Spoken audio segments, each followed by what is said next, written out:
मिजोरम के रास्ते आतंकी साजिश से जुड़े एक अंतर्राष्ट्रीय नेटवर्क मामले में अब नया अपडेट सामने आया है। इस केस में राष्ट्रीय जांच एजेंसी आईएनए पहले ही कुल 7 विदेशी नागरिकों को गिरफ्तार कर चुकी है, जिनमें 6 यूक्रेनी नागरिक और एक अमेरिकी नागरिक शामिल हैं और सभी आरोपी इस समय न्यायिक हिरासत में हैं और उन्हें दिल्ली की पटियाला हाउस कोर्ट में पेश किया गया है, जहां मामले की आगे की सुनवाई जारी है।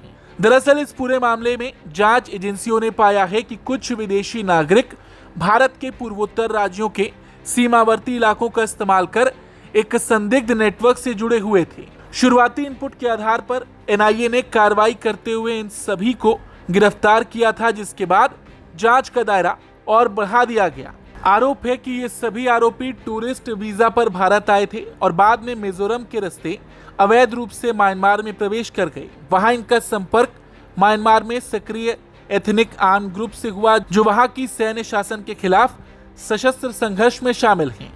एनआईए के मुताबिक इन विदेशी नागरिकों ने इन समूहों को आधुनिक सैन्य तकनीक से जुड़ी ट्रेनिंग दी, जिनमें ड्रोन संचालन, ड्रोन असेंबली, तकनीकी उपयोग और जैमिंग सिस्टम जैसी क्षमताएं शामिल हैं। एजेंसी का मानना है कि ये कोई साधारण गतिविधि नहीं थी, बल्कि इसके पीछे एक संगठित और सीमा पार फैला नेटवर्क होने की आशंका है, जो भारत की सुरक्षा के लिए गंभीर चिंता का विषय है। इस मामले की औपचारिक जांच 13 मार्च 2026 को गृह मंत्रालय के निर्देश पर शुरू की गई थी।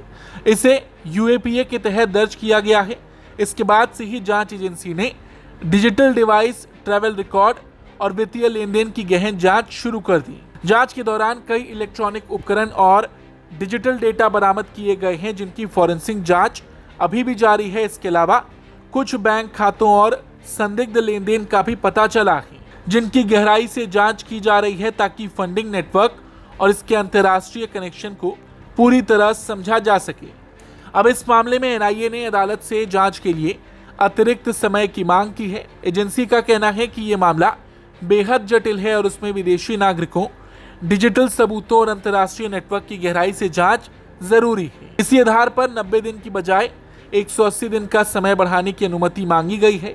एजेंसी ने यह भी कहा कि अगर इस चरण में आरोपियों को जमानत दी जाती है तो वो जांच को प्रभावित कर सकते हैं या देश छोड़कर फरार हो सकते हैं। इसलिए सभी आरोपियों को न्यायिक हिरासत में रखना आवश्यक है।